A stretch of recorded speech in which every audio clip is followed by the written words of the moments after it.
টপিকের নাম হচ্ছিল coordinate geometry.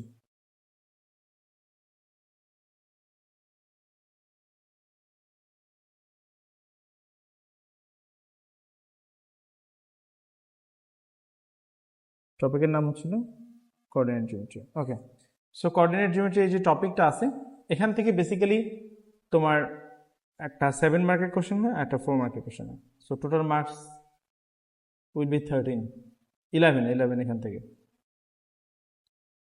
But overall coordinate জিওমেট্রির uses সবগুলো চ্যাপ্টারে মোটামুটি লাগে, ঠিক আছে। সো বেসিক্যালি আমরা তাহলে কি দেখি, কোঅর্ডিনেট বসাতে তো পারি আমরা, যে কোনো একটা পয়েন্টের কোঅর্ডিনেট তো আমরা বসাতে পারি, তাই না বাবা?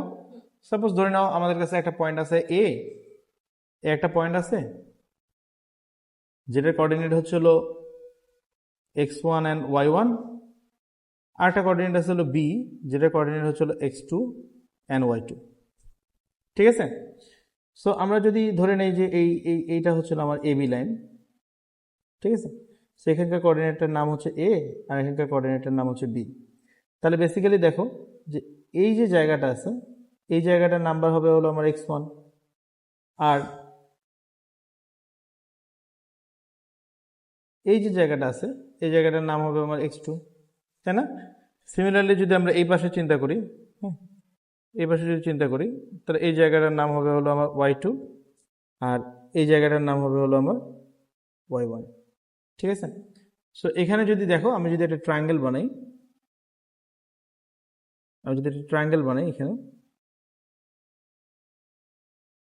এখানে যদি আমরা একটা ট্রায়াঙ্গেল বানালে কি হবে, এই যে সাইডটা আছে, এই সাইডের যে ভ্যালুটা আছে, এই সাইডের ভ্যালুটা হচ্ছিল y2 মাইনাস y1, আর এই নিচের দিকে যে ভ্যালুটা আছে সেটা এইটার মাঝখানে যে গ্যাপটা আছে, সেই গ্যাপটার ভ্যালু কি x2 মাইনাস x1, তাই না? সো আমরা যদি এখানে একটা দেখো, এখানে একটা ট্রায়াঙ্গেল ক্রিয়েট হয়েছে না? সো ফর দিস ট্রায়াঙ্গেল আমরা যদি পিথাগোরাসের ফর্মুলাটা অ্যাপ্লাই করি, পিথাগোরাসের ফর্মুলাটা কি, যে পারপেন্ডিকুলার যে সাইড দুটো থাকে ওই দুটোর উপরে স্কোয়ারের সামেশন ইজ ইকুয়ালস টু ইয়াটার উপরে স্কোয়ার। সো আমরা তাহলে সেক্ষেত্রে বলতে পারি না যে এটার উপরে এবি এর উপরে square is equals two x2 minus x1 এর উপরে whole square plus y2 minus y1 এর উপরে হোল স্কোয়ার, তাই না? সো এই স্কোয়ারটাকে যদি আমরা ওপাশে পাঠিয়ে দিই, তাহলে সেটা হয় হলো কি ab equals to root over x2 minus x1 এর উপরে whole square plus y2 minus y1 এর উপরে whole square. So this is the formula of the distance between two points.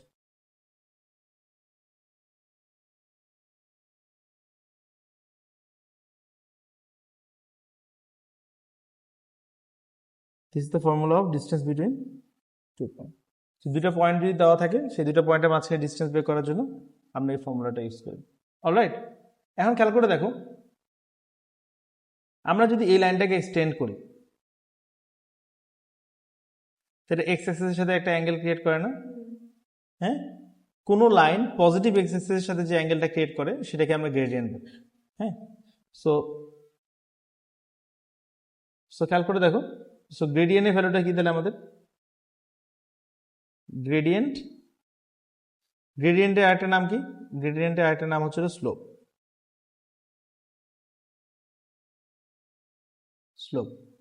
বুঝছো? So angle with the positive x Axis, তাই না? তো positive x অ্যাক্সিসের সাথে এখানে অ্যাঙ্গেল করছে হলো থিটা, তাই না? আচ্ছা, সো এম মানে গ্রেডিয়েন্টকে আমরা ডিনোট করি কি দিয়ে, এম দিয়ে, m equals to tan theta. তো এই ট্রায়াঙ্গেলে দেখো তো ট্যান থিটার ভ্যালু কি, এখানকার অ্যাঙ্গেলটা যদি থিটা হয়, এখানে অ্যাঙ্গেলটা যদি থিটা হয়, তাহলে এখানকার অ্যাঙ্গেলটাও থিটা। তো ট্যান থিটা মানে সোকা তোয়া যদি আমরা অ্যাপ্লাই করি, তোয়া মানে কি হয়, অপোজিট বাই অ্যাডজেসেন্ট। তাহলে অপোজিট কি y2 মাইনাস y1, আর অ্যাডজেসেন্ট কি x2 মাইনাস x1। তাহলে অপোজিট বাই অ্যাডজেসেন্ট করলে কি হয়, y2 minus y1 divided by x2 minus x1। তাহলে যে কোনো লাইনে এটাই হচ্ছে formula for the gradient of the স্লোপের জন্য। গ্রেডিয়েন্ট অফ স্লোপের ফর্মুলা থেকে y2 minus y1 divided by x2 minus x1। Got it বাবা? এরপরে আসে হলো আমরা মিড পয়েন্টে, দেখা যায়। এরপরে আসে হলো আমরা মিড পয়েন্টে। আচ্ছা, মিড পয়েন্টের ফর্মুলা কি? মিড পয়েন্ট হচ্ছিল তোমার ফর্মুলা হচ্ছিল, মিড পয়েন্টকে আমরা এম দিয়ে ডিনোট করি বেশিরভাগ ক্ষেত্রে। এটা ফর্মুলা হচ্ছিল x1 plus x2 divided by 2। ফর্মুলাগুলো লিখে নাও, কাজে লাগবে। y1 plus y2 divided by 2। Okay, so আমরা তিনটা ফর্মুলা শিখলাম, তাই না? Distance between two point, gradient, গ্রেডিয়েন্টের ফর্মুলা আর স্লোপের ফর্মুলা, আর হচ্ছে মিড পয়েন্টের ফর্মুলা, রাইট? ওকে,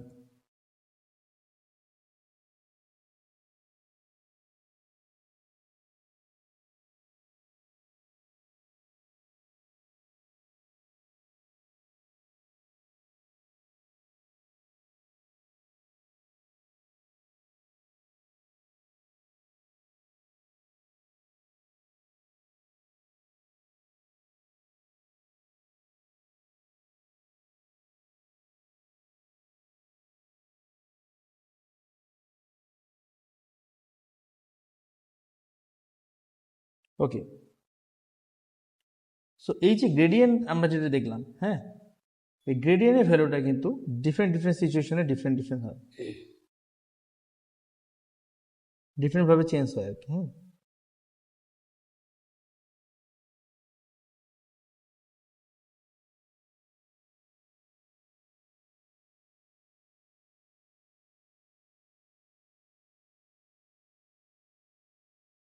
ঠিক আছে। সো গ্রেডিয়েন্টের ভ্যালুটা যখন আমরা দেখব, গ্রেডিয়েন্টের ভ্যালুটা যখন আমরা দেখব, সাপোজ মনে করো যে দিস ইজ দ্য লাইন, এটা হচ্ছে 5। সো এই লাইনটার ইকুয়েশন কি হবে? y ইকুয়ালস টু 5, ঠিক আছে। সো এই লাইনের জন্য গ্রেডিয়েন্ট হচ্ছিল কি? এই লাইনের জন্য গ্রেডিয়েন্ট হচ্ছিল 0, ঠিক আছে, অলরাইট। আচ্ছা, এরপরে আসি হলো আমরা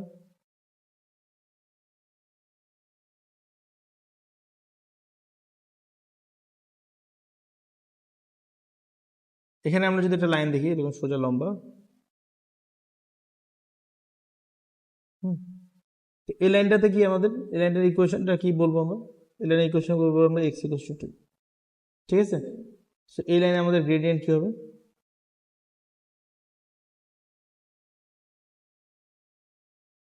এটাতে গ্রেডিয়েন্ট কি হবে? এটার গ্রেডিয়েন্ট হচ্ছিল ইনফিনিটি, ঠিক আছে। সোজা পারপেন্ডিকুলার লাইনে গ্রেডিয়েন্ট হচ্ছিল ইনফিনিটি। আচ্ছা, এরপরে আমরা দেখি, যদি আমরা এখানে একটা লাইন দেখি,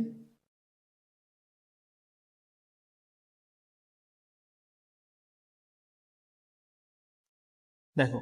সো আমরা সবসময় মনে রাখবো যে একটা, আমরা যদি এই লাইনটার এই পাশ থেকে চিন্তা করি, এই পাশ থেকে যত আমরা এই পাশে যাবো, সো বেসিক্যালি আমরা তো সবসময় লেফট থেকে রাইটের দিকে যাই, তাই না? আর এখানে আমরা যে আমাদের যে অ্যারোটা আছে, সেই অ্যারোটাও দেখো সবসময় এদিকে থাকে। সো আমরা যদি এখান থেকে এই পাশে যাওয়ার চেষ্টা করি, তাহলে দেখো কন্টিনিউয়াস কি হবে? আমার কন্টিনিউয়াস এই ভ্যালুটা নিচের দিকে নামতেছে না, ছোট হচ্ছে না, তাহলে এই জায়গার গ্রেডিয়েন্টটা হচ্ছিল নেগেটিভ, ঠিক আছে। তাহলে এখানকার গ্রেডিয়েন্ট হচ্ছিল কি? এটা হচ্ছে নেগেটিভ গ্রেডিয়েন্ট, ঠিক আছে। সো সিমিলারলি যদি আমরা একটা লাইন দেখি,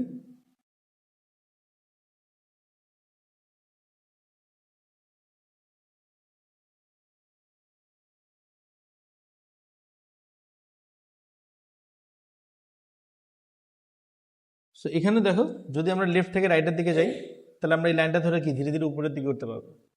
তাহলে এখানকার গ্রেডিয়েন্টটা কি হবে? এখানকার গ্রেডিয়েন্টটা হচ্ছে পজিটিভ,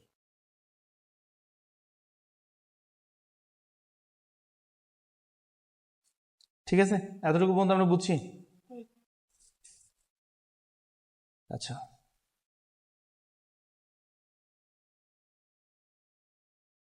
আচ্ছা, ওকে। ফর প্যারালাল লাইন, প্যারালাল মানে কি আমরা জানি?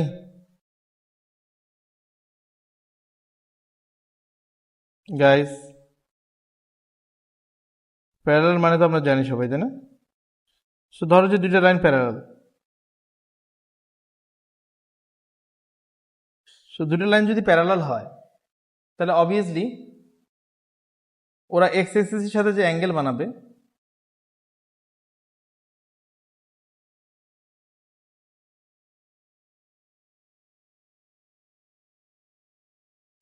ওরা এক্স এক্সিসের সাথে যে অ্যাঙ্গেল বানাবে সেই অ্যাঙ্গেলের ভ্যালুটা সেম হবে, এখানেও যে অ্যাঙ্গেল হবে এখানেও সেই অ্যাঙ্গেল হবে। দুটো লাইন যদি প্যারালাল হয় তাহলে ওরা এক্স এক্সিসের সাথে যে অ্যাঙ্গেল বানাবে সেই অ্যাঙ্গেলের ভ্যালুটা সেম হবে, ঠিক আছে? তাহলে gradient for the parallel line আর সেম।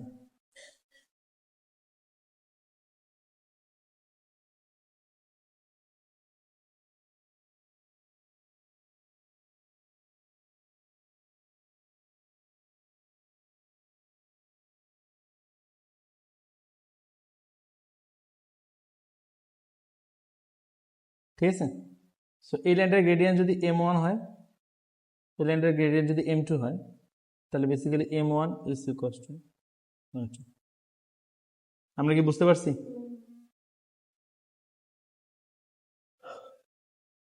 ওকে, ক্লিয়ার হয়েছে এতটুকু? এবার দুটো লাইন যদি পারপেন্ডিকুলার হয়,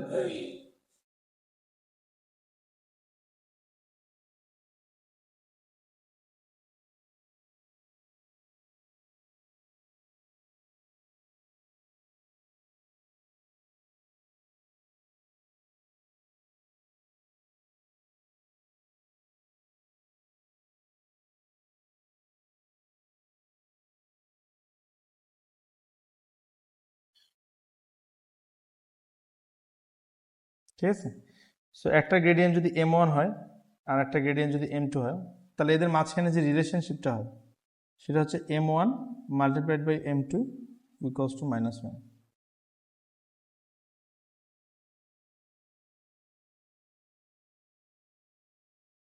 ঠিক আছে? সো এইটাকে আমরা আরেকটা নাম দিই, এটার নাম হচ্ছিল নেগেটিভ রেসিপ্রোকাল।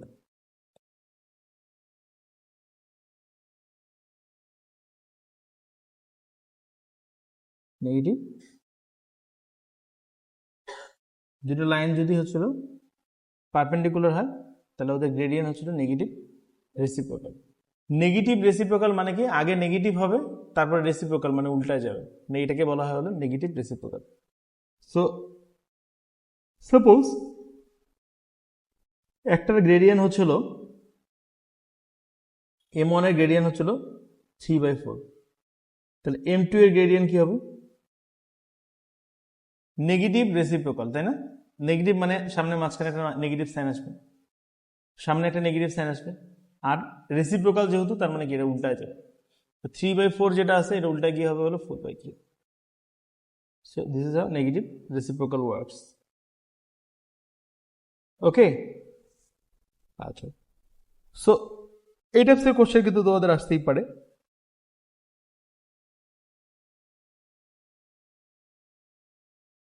একটা এক্সাম্পল দেখো, কোশ্চেন এরকম হতে পারে,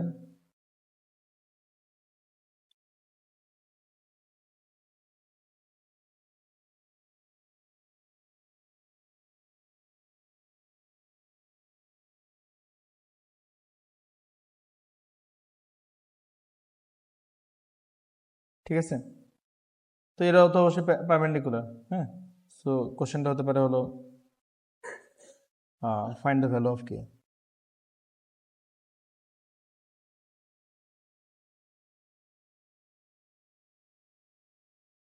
find the value of k. So আমি কিন্তু আরেকটা রুলস লিখে দিয়েছিলাম, দেখো m1 multiplied by m2 is equals to -1। ঠিক আছে? Gradient of m multiplied by gradient of m2 is equals to -1। So এখানেও কিন্তু আমরা সেই রুলসটা অ্যাপ্লাই করতে পারি। কিরকম করে? যে k plus 3 multiplied by k minus 5 equals to আসবে হলো -1। এটাকে সলভ করো, you will get your answer of value of 2। Solve করো।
করতে পেরেছো এটা? সো এটাকে সলভ করলে কি হবে? কে দিয়ে কে মাল্টিপ্লিকেশন করলে হচ্ছে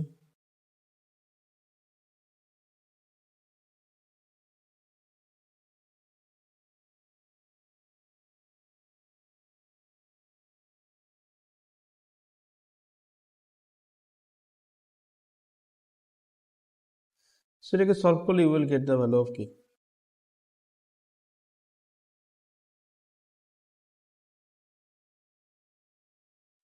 ওকে, সো আমরা দেখি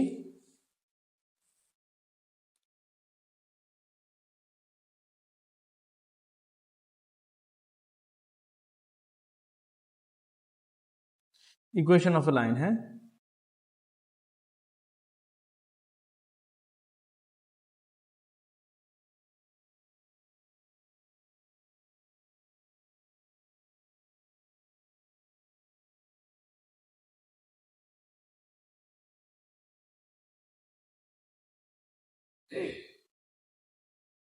ইকুয়েশন অফ এ লাইন।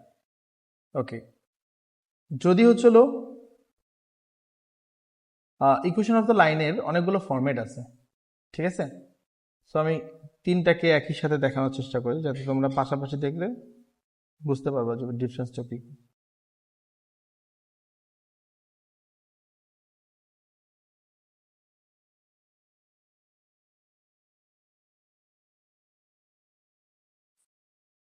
ওকে,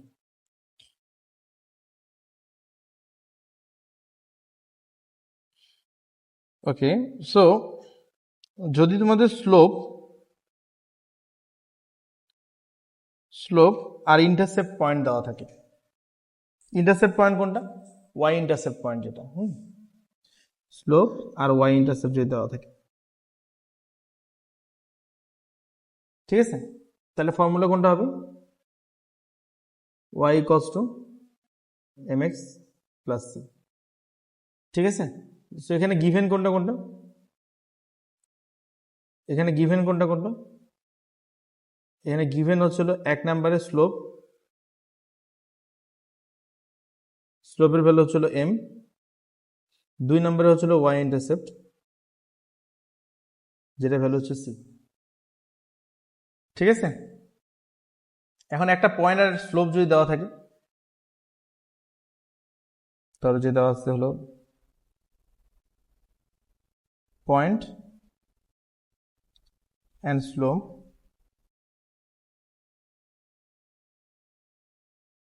ঠিক আছে? তাহলে ইকুয়েশন কোনটা আমরা ইউজ করবো? ইকুয়েশন ইউজ করবো হলো y minus y one equals to m x minus x one, ঠিক আছে? এখানে কি কি গিভেন?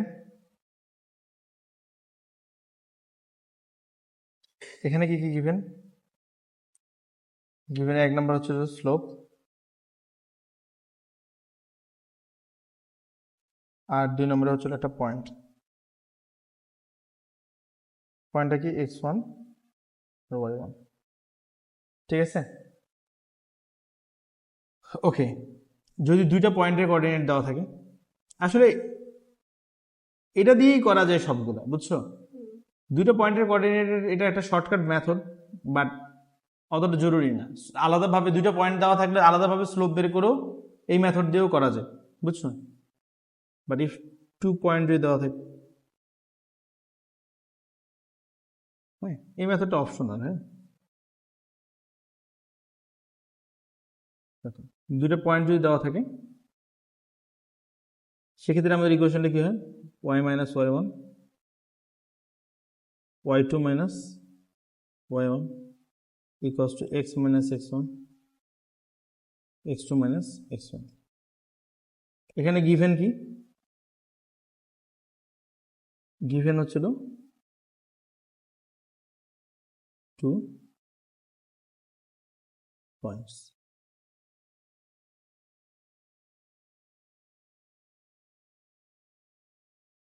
ওকে, ঠিক আছে? এতটুকু বুঝছো? এতটুকু লিখো, আমি আসছি ওয়াশরুম থেকে।